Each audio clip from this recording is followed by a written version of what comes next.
Hello good morning friends, welcome back to our channel mom and me talks and it's me Sandhya. ఎలా ఉన్నారండి అందరూ? నేనైతే సూపర్గా ఉన్నాను అండ్ మీరందరూ కూడా సూపర్ ఉండాలని కోరుకుంటున్నాను. ఒక మనిషిగా మనం ఈ భూమి మీద పుట్టిన తర్వాత మనం ఎన్నో రకాల రెస్పాన్సిబిలిటీస్ అన్నీ ఫుల్ఫిల్ చేస్తూ ఉంటాం కదండి. బట్ అన్నిటికన్నా నా దృష్టిలో బిగ్గెస్ట్ రెస్పాన్సిబిలిటీ ఏంటి అని అంటే బీయింగ్ ఏ పేరెంట్. ఎందుకంటే మనం ఒక లైఫ్ని ఈ వరల్డ్లోకి తీసుకొచ్చి ఈ సొసైటీ మీద వదులుతున్నాము అని అంటే దట్స్ ద బిగ్గెస్ట్ రెస్పాన్సిబిలిటీ అనిపిస్తుంది. అది నాట్ ఓన్లీ ఎఫెక్ట్స్ అస్, మన ఫ్యామిలీనే కాకుండా ఈ దేశాన్ని, ఈ ప్రపంచాన్ని ఎఫెక్ట్ చేస్తుంది. కాబట్టి that's the biggest responsibility any parent can have. So అంత ఇంపార్టెన్స్ ఉన్న పేరెంటింగ్లో మనం ఎన్నో జాగ్రత్తలు తీసుకుంటూ ఉంటాం. Right from planning your pregnancy దగ్గర నుంచి ఎన్నో ప్లాటింగ్లు అన్నీ చేసుకుంటూ ఉంటాం కదా. అన్నీ మన ప్లాన్కి తగ్గట్టే నడవకపోయినా ఎంతో కొంత మనం డిస్కస్ చేసుకొని వాళ్ళ ఫ్యూచర్కి సంబంధించి కానీ, వాళ్ళకి పిల్లలకి ఎలాంటి అయితే మంచిదని కానీ మనం ఇలాంటివన్నీ పాయింట్స్ అన్నీ ఆలోచిస్తూ ఉంటాం కదా. ఎస్పెషల్లీ మన వ్లాగ్స్ ఫాలో అయ్యే వాళ్ళకైతే తెలుసులేండి, నా పిల్లలు ఇద్దరు 10th క్లాస్ చదువుతున్నారు. సో వాళ్ళు ఒక టీనేజర్, ఆల్రెడీ ఇద్దరు కూడా టీనేజర్, ట్విన్స్ కదండి. సో ఇద్దరు ఇప్పుడు 10thలో ఉన్నారు. సో 10th అనేది ఎంత ఇంపార్టెంట్ అనేది నేను ఇంకా సెపరేట్గా చెప్పక్కర్లేదు కదా. ఎక్కడికి వెళ్ళినా సరే 10th సర్టిఫికేట్ నుంచి స్టార్ట్ చేస్తారన్నమాట. 10th మార్క్స్ ఎక్కడ, నువ్వు ఏ స్కూల్లో చదివావు ఏంటి, ఇవన్నీ పక్కన పెట్టేస్తారు. 10th మార్క్స్ ఎలా వచ్చినాయి అనే మాత్రం అడుగుతారు. అప్పటి వరకు they are treated like kids. అప్పటి వరకు నువ్వు ఎంత మార్కులు తెచ్చుకుంటావు, ఏం చేస్తావు, ఏం చేయవు, ఏవి కౌంట్లోకి రావు. 10th నుంచి ఎవ్రీ ఇయర్ కౌంట్స్. అందులోనూ 10th is most important. And 10th పిల్లలు వచ్చారు అని అనగానే పిల్లల కన్నా ఎక్కువ మనం భయపడిపోతూ ఉంటాం కదా. So being a 10th class student parent, మనం కొన్ని వాళ్ళకి అర్థమయ్యేలా చెప్పాల్సినవి, మనం ఒకసారి కన్సిడర్ చేయాల్సిన పాయింట్స్ కొన్ని ఉంటాయి. మనం జనరల్గా మన పార్ట్నర్ కలిసి మాట్లాడుకుంటూ ఉంటాం కదా, పేరెంటింగ్ విషయం కానీ, ఫైనాన్షియల్ విషయం కానీ, ఇట్లాంటివన్నీ మాట్లాడుకుంటూ ఉంటాము. అలాగే మా వారు నేను కూడా ఇప్పుడు వాళ్ళు 10th క్లాస్కి వచ్చారు కాబట్టి ఇప్పుడు ఏ మార్పులు ఇప్పటి వరకు ఎలా నడిచింది, ఇప్పుడు మనము దృష్టి పెట్టాల్సినవి ఉన్నాయి, ఇలాంటివన్నీ మేము డిస్కస్ చేసుకున్నాము. మేబీ మీలో ఎవరికైనా హెల్ప్ అవుట్ అవుద్ది అని ఆ పాయింట్స్ అన్నీ మీతో కూడా డిస్కస్ చేయాలని అనుకుంటున్నాను. So let's get started. So before we get into the points, మేమేమి పేరెంటల్ ఎక్స్పర్ట్స్ అస్సలు కాదండి. మాకేవేవి అనిపించినాయి, మేమేమేమి డిస్కస్ చేసుకున్నాం అనేవి మీతో కూడా షేర్ చేయాలి నేను అనుకున్నాను అనమాట. మీతో కూడా డిస్కస్ చేద్దాము అని. First and foremost thing, first వాళ్ళని భయపెట్టేయకూడదండి. 10th క్లాస్ అని మనం అంటుంటేనే వాళ్ళకి ఏదైనా ఫీలింగ్ వస్తూ ఉంటుంది కదా. సో బాబోయ్ 10th క్లాస్ అసలు నువ్వు కింద మీద పడి చదివేయాలి, అది ఇదని ఇట్లా మనమే ఫస్ట్ వాళ్ళని భయపెట్టకూడదు. ఎస్, దాని ఇంపార్టెన్స్ ఖచ్చితంగా చెప్పాలి, అది అర్థమయ్యేలా చెప్పాలి. కానీ భయపెట్టడానికి, దాని ఇంపార్టెన్స్ చెప్పడానికి ఒక డిఫరెన్స్ అయితే ఉంటుంది కదా. సో మరీ భయపెట్టకుండా 10th క్లాస్ అనేది ఎంత క్రూషియల్ టర్నింగ్ పాయింట్ అనేది వాళ్ళకి అర్థమయ్యేలాగా చెప్పాలి ఆఫ్ కోర్స్. అండ్ దానికి తగ్గట్టుగా వాళ్ళ ప్లాన్లు కానీ, స్ట్రాటజీస్ కానీ అన్నీ మనం ప్లాన్ చేయాలి. ఆఫ్ కోర్స్ 10th అనగానే we have standard subjects like math, science, social, English. మా వాళ్ళకైతే సెకండ్ లాంగ్వేజ్ తెలుగు. మోస్ట్లీ అయితే ఇవే కదండి. సో ఏ సబ్జెక్ట్ వాళ్ళ స్ట్రెంగ్త్, ఏ సబ్జెక్ట్ వాళ్ళ వీక్నెస్, ఇవి ఆల్రెడీ మనకి ఐడియా వచ్చేస్తాయి. 9th వరకు ఏవేవైతే జరుగుతూ ఉంటాయో, ఎప్పటి వరకు మార్కులు ఎలా వస్తున్నాయి అనే దాన్ని బట్టి మనకు ఒక ఐడియా వస్తుంది. సో దాన్ని బట్టి వాళ్ళు ఎందులో వీక్ ఉన్నారు, వాళ్ళ స్ట్రాంగెస్ట్ పాయింట్స్ ఏంటి, ఇవి మనకి ఒక అనలైజ్కి రావాలి. అప్పటికి రాకపోయినా 10th క్లాస్లో మనం మళ్ళీ అనలైజ్ చేయొచ్చు. వీ హ్యావ్ 1 year టైం ఉంది కాబట్టి స్టార్టింగ్ నుంచి కూడా మనము వాళ్ళతో డిస్కస్ చేసి ఏ సబ్జెక్ట్స్ నీకు టఫ్ అనిపిస్తున్నాయి, ఏ పాయింట్స్ నీకు అర్థం కావట్లేదు, ఏవి నువ్వు ఎంజాయ్ చేస్తున్నావు, ఇట్లాంటివన్నీ మనం మాట్లాడడం వల్ల తెలుసుకోవచ్చు. అండ్ అలాగే రివిజన్ అనేది ఆఫ్ కోర్స్ అందరికీ తెలిసిందే. మాటికి ఒకసారి చదివిన దానికన్నా 10 సార్లు చదివేది ఎక్కువ గుర్తుంది. సో ఆల్రెడీ ఒక్కసారికి 2 సార్లకి అలాగే రివిజన్ చేయడం లాంటివి. అంటే మేము ఎలా ప్లాన్ చేసుకున్నాం అంటే that in 10th of course స్కూల్లో అన్నీ చెప్తారు. బట్ బిఫోర్ దాట్ ఇప్పుడు సమ్మర్ హాలిడేస్లో అలాగా కాబట్టి సమ్మర్ హాలిడేస్లో కొన్ని ఏవైతే టఫ్ సబ్జెక్ట్స్ ఉంటాయో, ఎస్పెషల్లీ మ్యాథ్ అండ్ సైన్స్, ఇవి రెండు కొంచెం బేసిక్గా అందరికీ కొంచెం టఫ్ సబ్జెక్ట్స్లో అనుకుంటాం కాబట్టి దానిలో కొత్తగా వచ్చిన లైక్ ట్రిగ్నోమెట్రీ కానివ్వండి, ఆల్జీబ్రిక్ ఎక్స్ప్రెషన్స్ కానివ్వండి, సర్కిల్స్ అని ఇట్లాంటి రకరకాల సబ్జెక్ట్స్ ఉన్నాయి వాళ్ళకి. సో వాటికి తగ్గట్టుగా ముందు ఒకసారి, మా వారు మ్యాథ్స్లో టాపర్ అనమాట. హీజ్ లైక్, అది నిద్రపోతున్న ఆయన లేబడినా అన్ని ఫార్ములాలు చెప్పేస్తారు, అంత స్ట్రాంగ్ ఆయన. So he is able to handle them. So ఆయన కొన్ని సబ్జెక్ట్స్కి ముందు బేసిక్స్ అన్నీ చెప్పడము, ఆ formulas, how do you see the problem, అంటే మనకి A+B ఎంత డైరెక్ట్ క్వశ్చన్స్ ఉండవు 10thలో ఆబ్వియస్లీ. అన్నీ ఒక ఫార్మాట్లో ఇస్తారు. దాన్ని బట్టి నువ్వు ఒక ఈక్వేషన్ని డిరైవ్ చేసుకొని దాన్ని సాల్వ్ చేయాలి. ప్రాబ్లమ్ సాల్వింగ్ లాగా ఉంటుందన్నమాట. సో దానికి కొంచెం బేసిక్ ఫౌండేషన్ ఇవ్వడం ఇట్లాగా. సైన్స్ అంటే it's all about diagrams and all అట్లా ఉంటుంది. సోషల్ అంటే ఇట్స్ ఆల్ అబౌట్ థియరీ. ఇంకా తెలుగు అంటారా, సందులు, సమాసాలు, ప్రతిపదార్థాలు, ఉత్పత్తార్థాలు, ఇట్లాగా రకరకాలు ఉంటాయి. ఇట్స్ ఆల్ అబౌట్ గ్రామర్ అనిపిస్తుంది నాకు ఎక్కువ, ఎందుకంటే grammar is very important for Telugu. And English అంటే choice of words, framing the sentences, ఇట్లాంటివన్నీ కూడా comes in to picture. So ఇట్లాంటివన్నీ బేసిక్స్ ఒకసారి మనం కూడా చూసుకున్నట్లయితే వాళ్ళకి కొంచెం బాగా చెప్పగలుగుతాం అనమాట. సో ఆబ్వియస్లీ ఇవన్నీ ఒకసారి చూడాలి. అండ్ అలాగే ఓల్డ్ క్వశ్చన్ పేపర్స్ ఎలా వచ్చినాయి ఏంటి అన్నవి ఒకసారి చూస్తే వాళ్ళకి కూడా ఒకసారి అంటే ఒక రిహార్సల్ లాగా అనమాట. ఒక డాన్స్ పర్ఫామ్ చేయాలండి, దానికన్నా ముందు రిహార్సల్స్ చేస్తాం కదా. రిహార్సల్స్ ఎంత బాగా చేస్తే పర్ఫార్మెన్స్ అంత బాగుంటుంది. So just like that previous question papers ఎలా ఉన్నాయి, ప్యాటర్న్ ఎలా నడుస్తుంది, ఎందుకంటే మనం చదివిన రోజులు వేరు, ఇప్పుడు వేరు, ఆబ్వియస్లీ ఎవ్రీ టైం మారిపోతూ ఉంటాయి. సో ప్యాటర్న్ ఎలా నడుస్తుంది అన్నది చూస్తూ ఉండొచ్చు. So that's all about like their స్టడీస్కి మనం ముందు చేయాల్సిన ప్రెప్ అనమాట. So next comes the time management. ఎవరికైనా ఉండేది రోజులో 24 గంటలే. ఆ 24 గంటల్లో ఒక టైం టేబుల్ సెట్ చేసుకోవడం, ఆ టైంని ప్రొడక్టివ్గా మేనేజ్ చేసుకోవడం రావడం లాంటి ఇప్పటి నుంచి మనం నేర్పిస్తే బెటర్. మీరు ఏ టాపర్నైనా చూసుకోండి, they will have a time table. So ఆ టైం టేబుల్ ఏంటంటే మళ్ళీ కొంచెం మోటివేట్ చేస్తుంది, ఈ టైంకి ఇది ఫినిష్ అవ్వాలి అనే ఒక రష్ని ఇస్తుంది అనమాట, ఒక పుష్ని ఇస్తుంది. సో అందుకని టైం టేబుల్ని ఆ ఉన్న టైంలో ఒక డేలో రోజంతా చదువుకోవడమే కాదు కదా, ఆ టైంని ఎలా మనం డివైడ్ చేసుకొని ఎంత టైం దేనికి కేటాయించాలి అనే ఒక టైం మేనేజ్మెంట్ వాళ్ళ యాక్టివిటీస్ని బట్టి మనం షెడ్యూల్ చేయడం better. Next the most important అని చెప్పొచ్చు నవేడేస్లో, ఎందుకంటే it is about limiting the screen time. So ఈ స్క్రీన్ టైం అనేది పెద్దవాళ్ళకి ఎంత అలవాటైందో అంతకన్నా ఎక్కువ పిల్లలకి అలవాటైందని చెప్పొచ్చు. పెద్దవాళ్ళకి మనకు వేరే పనులు కూడా ఉంటాయి కాబట్టి కొద్దిసేపు అది పక్కన పెట్టి ఆ పనులన్నా చేస్తుంటాం. పిల్లలకి ఎస్పెషల్లీ హాలిడేస్లో ఏంటంటే ఆ స్క్రీన్ ఈజ్ ఎవ్రీథింగ్ అన్నట్టు అయిపోయింది. Whether it may be a mobile, an iPad or a TV. So ఏదైనా కానీ స్క్రీన్ అయితే ఉండాల్సిందే అన్నట్టు. సో ఆ స్క్రీన్ టైంని లిమిట్ చేయాలి. ఎందుకంటే టీవీ అని అనుకోండి, అయితే I find it as the safest, ఎందుకంటే ఏవి పడితే అవి రావు. మొబైల్ వేసుకోండి, ఇట్ ఈస్ వెరీ డేంజరస్ అనిపిస్తుంది నాకు. సో అందుకని మొబైల్ని కొంచెం తక్కువ యూసేజ్ చేసేలాగా, చిన్నపిల్లలు అంటే తిట్టి కొట్టి మనం అరిచి చెప్పచ్చు, 10th క్లాస్ పిల్లల్ని మనం తిట్టలేం కొట్టలేం, వాళ్ళకి అర్థమయ్యేలాగా చెప్పాలి. సో వాళ్ళకి అర్థమయ్యేలాగా ఒక టైం లిమిట్ పెట్టుకొని అస్సలు వాడద్దు అనడానికి కుదరదు, ఎందుకంటే ఇప్పుడు జనరేషన్ అలా లేదు.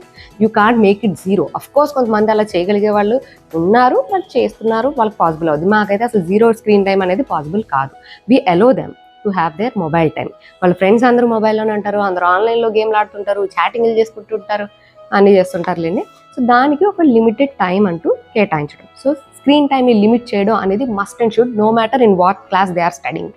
10th క్లాస్కి అయితే మరీ important. Next comes the physical activity.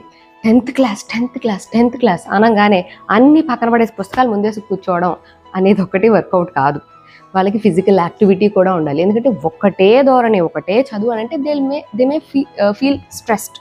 So ఆ స్ట్రెస్ రిలీఫ్కి ఏంటిది అని అంటే best physical activity. Playing with their friends, anything, ఏదైనా కానివ్వచ్చు. Playing football, volleyball, basketball, swimming, just warmup, just running, jogging, walking, whatever it may be, physical activity must and షుడ్గా ఉండాలి. మా ఇంట్లో ఇది కొంచెం రివర్స్.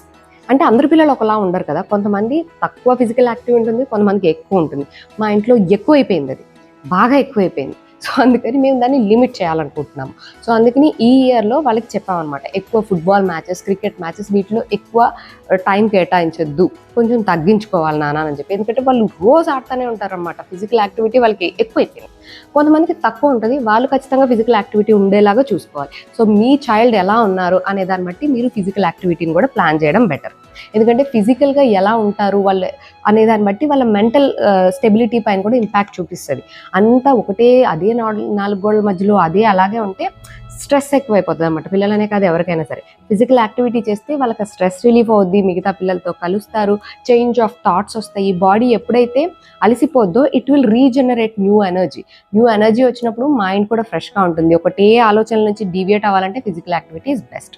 సో ఫిజికల్ యాక్టివిటీ అనేది ఖచ్చితంగా ఉండాలి. అది స్ట్రెస్ మేనేజ్మెంట్కి చాలా హెల్ప్ చేస్తుంది పిల్లలకి. 10th అని వచ్చే స్ట్రెస్ నుంచి రిలీఫ్గా ఉంటుంది. And next comes the important point which is sleep pattern. వాళ్ళు స్లీప్ ఎలా ఉంది అన్నది కూడా చూసుకోవాలి. 10th క్లాస్ కదా అని చెప్పి పొద్దున్న 4ంటికే లేపేసి 4:30కే లేపేసి చదువు అంటే it's a good thing. Early morning చదవడం అనేది చాలా చాలా మంచిది. కానీ నైట్ ఏ టైంకి పడుకుంటున్నారు అనేది కూడా ఇంపార్టెంట్. వాళ్ళకి ఇనఫ్ స్లీప్ ఉండాలి. ఎందుకంటే బాడీ గ్రోయింగ్ స్టేజ్లో ఉంది కాబట్టి వాళ్ళ బాడీకి తగినంత నిద్ర అవసరం. నిద్రపోకపోతే మన మైండ్, బాడీ, ఫిజికల్, మెంటల్ ఏది పనిచేయదు. నిద్రకి అంత ఇంపార్టెన్స్ ఉంది. ఎవరైతే ప్రాపర్గా ఆ టైంకి పడుకొని లెగవగలరో ఎవరైతే ప్రాపర్గా ఒక టైంకి పడుకొని లేవగలరో వాళ్ళు యాక్టివ్గా ఉండగలుగుతారు రోజంతా, మైండ్ కూడా ఫ్రెష్గా ఉంటుంది, వాళ్ళకి బాడీకి కావాల్సిన హెల్దీ ప్రాసెస్లన్నీ కూడా మంచిగా జరుగుతాయి. సో నిద్ర అనేది చాలా ఇంపార్టెంట్. నిద్రపోయినప్పుడే వాళ్ళకి గ్రోత్ హార్మోన్ రిలీజ్ అవుతుంది కాబట్టి ఎడిక్వేట్ స్లీప్ ఉందా లేదా అనేది చూసుకోవడం better. Of course body grow అవుతుంది స్లీప్లోనే, మనకి గ్రోత్ హార్మోన్ వస్తుంది, ఇవన్నీ అనుకున్నప్పుడు వాళ్ళకి ఫుడ్ కూడా అంతే ఇంపార్టెంట్. సో వాళ్ళకి ఎలాంటి ఫుడ్ పెడుతున్నాం, మనం ఏ రకమైన ఫుడ్ తింటున్నామో దాన్ని బట్టి మన థాట్ ప్రాసెస్ కూడా ఉంటుంది. సో మనం హై ప్రాసెస్డ్ షుగర్స్తో ఉన్నది, లేకపోతే హై ప్రాసెస్డ్ రిఫైన్డ్ ఆయిల్స్తో ఉన్నది, ఇట్లాంటి ప్రాసెస్డ్ ఫుడ్ ఎప్పుడైతే తీసుకుంటామో మన మైండ్ బాడీ వీటన్నిటిపైన ఎఫెక్ట్ చూపిస్తుంది. సో హెల్దీ ఫుడ్ హ్యాబిట్స్ నేర్పించడం, హెల్దీగా ఫుడ్ పెట్టడం, వాళ్ళకి బాడీకి కావాల్సిన న్యూట్రియంట్స్ అన్నీ అందేలాగా. ఎందుకంటే ఒకసారి మనం సిక్ అయ్యాం అనుకోండి, మన మైండ్ ఏమీ పనిచేయదు. మనం జ్వరంగా ఉన్నప్పుడు ఎవరైనా కరెక్ట్గా ఆలోచించి కరెక్ట్ డెసిషన్లు తీసుకోరు. ఎందుకంటే యు ఆర్ సిక్, నీకు అన్ని నెగిటివ్ థాట్స్ వస్తుంటాయి, యూ విల్ ఫీల్ లో, నీకు ఏది, నీ మైండ్ అంత యాక్టివ్గా ఉండదు, ఏది త్వరగా బుర్రలోకి వెళ్ళదు, అర్థం అవ్వదు. సో ఆబ్వియస్లీ హెల్దీగా ఉండాలి అని అంటే హెల్దీ ఫుడ్ హ్యాబిట్స్ కూడా అవసరం. సో అందుకని హెల్దీగా ఫుడ్ తింటూ బాడీని హెల్దీగా ఉంచుకోవాలి. ఆబ్వియస్లీ వాళ్ళకి 10th క్లాస్ పిల్లలు కాబట్టి 15 years వాళ్ళ ఏజ్. 15 years అనేది క్రూషియల్ గ్రోత్ స్టేజ్ అనమాట. అప్పుడు ఆడపిల్లలైనా మగపిల్లలైనా మంచిగా గ్రో అవుతూ ఉంటారు. సో వాళ్ళకి ప్రోటీన్ నీడ్స్, న్యూట్రియంట్స్ ఇలాంటివన్నీ ఎక్కువ కావాల్సి ఉంటుంది. సో అవన్నీ వాళ్ళకి అందుతున్నాయా లేదా అనేది కూడా మనం చూసుకుంటూ ఉండాలి. So healthy food is must and should no matter who they are. And of course ఇలాంటి గ్రోయింగ్ స్టేజ్ అనుకుంటున్నాం కాబట్టి బయలాజికల్గా కూడా వాళ్ళ బాడీలో చేంజెస్ జరుగుతూ ఉంటాయి, ఆడపిల్లలు కానీ మగపిల్లలు కానీ.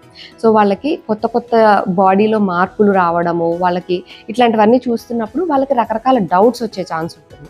సో నీకు ఏం తెలియదు, నోరు మీద చిన్నపిల్లడవే అని అనకుండా వాళ్ళకి ఏ డౌట్స్ వచ్చినా వీలైనంత వరకు క్లారిఫై చేయడానికి ట్రై చేయాలి. ఆబ్వియస్లీ సేమ్ జెండర్ అయితే ఈజీగా ఉంటుంది కాబట్టి ఆడపిల్లలు అయితే మదర్తో మాట్లాడడం, మన ఆడపిల్లలతో ఓపెన్గా మాట్లాడడం, మగపిల్లలు అయితే ఫాదర్తో మాట్లాడడం, ఫాదర్ ఓపెన్గా వాళ్ళకి ఇలా అవ్వచ్చు, ఇలా అవుతుంది అని చెప్పడము, ఇట్లాంటివన్నీ ఉండాలన్నమాట. ఎందుకంటే చాలా బయాలజికల్ చేంజెస్ అవుతుంటాయి, ఆపోజిట్ జెండర్ పట్ల కూడా వాళ్ళకి రకరకాల డౌట్స్ వస్తూ ఉంటాయి. సో అలాంటి డౌట్స్ కూడా మనం ఓపెన్గా ఆన్సర్ చేయగలిగేలా ఉండాలి. అది ఇది మాట్లాడకూడని విషయము, నువ్వెంత, నీ వయసు అంతా, నువ్వు ఎలాంటివి మాట్లాడుతున్నావు, ఇలాగ అంతంత డైలాగులు అంత ఎప్పుడైతే మనం అంత సీరియస్గా రియాక్ట్ అయిపోయి ఏదైనా చేస్తామో వాళ్ళకి క్యూరియస్నెస్ పెరిగిపోద్ది.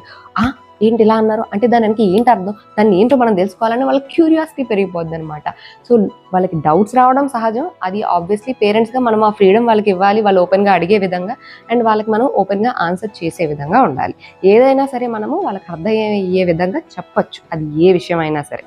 సో సేమ్ జెండర్ ఉంటే కొంచెం ఈజీగా ఉంటుంది కాబట్టి, మా వాళ్ళ బాయ్స్ కాబట్టి వాళ్ళు ఏదొచ్చినా ఒకవేళ నన్ను అడిగినా నాన్న చెప్తారు నాన్న అని చెప్తానమాట.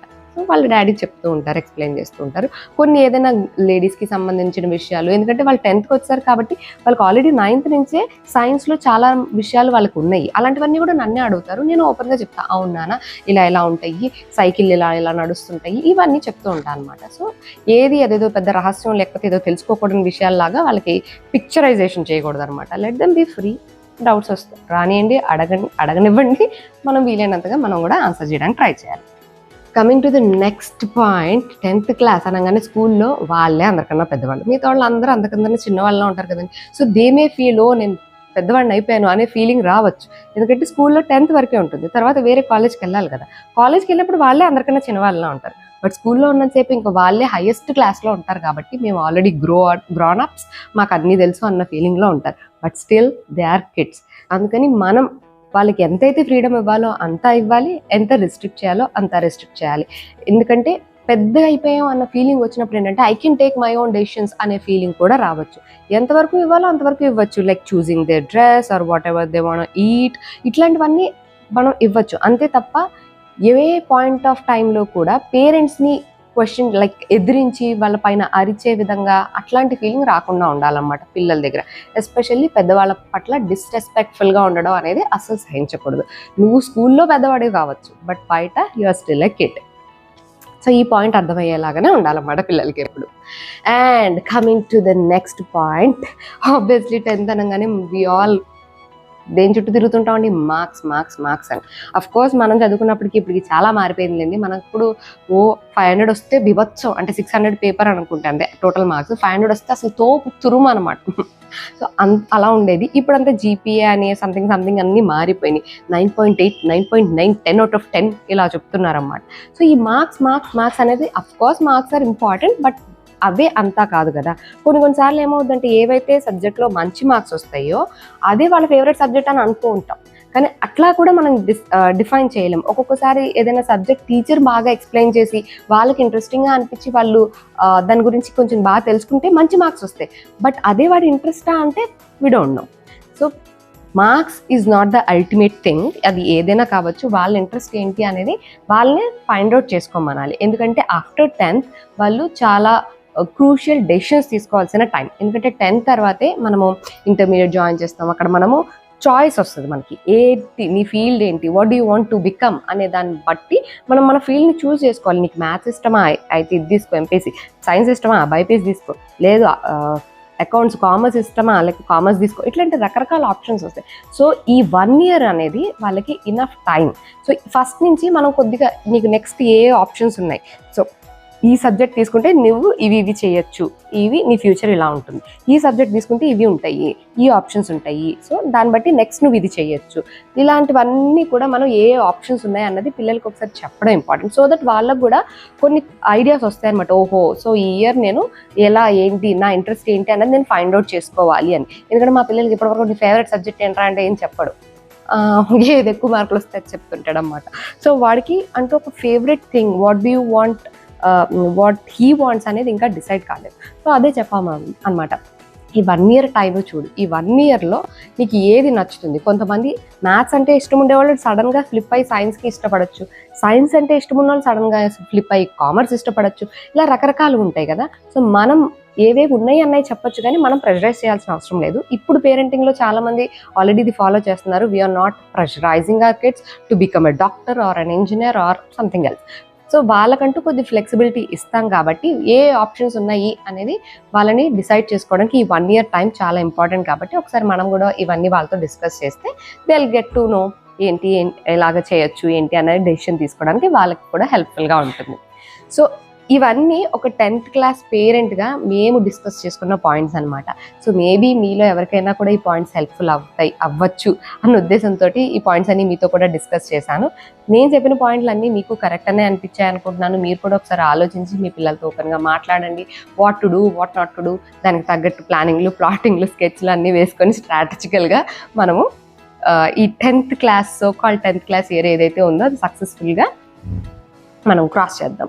ఓకే, నేను చెప్పిన పాయింట్స్ అన్ని మీకు నచ్చినాయే అనుకుంటున్నాను. ఇంకేదైనా పాయింట్ నేను మిస్ అయ్యి ఉంటే కనుక do definitely comment and let me know. ఎందుకంటే అందరికీ అన్ని విషయాలు తెలియాలని లేవు. నాకు తెలియని ఏదైనా పాయింట్, నేను ఇంకా కన్సిడర్ చేయాల్సిన పాయింట్స్ ఏమైనా ఉంటే ప్లీజ్ కమెంట్ చేసి నాతో చెప్పండి.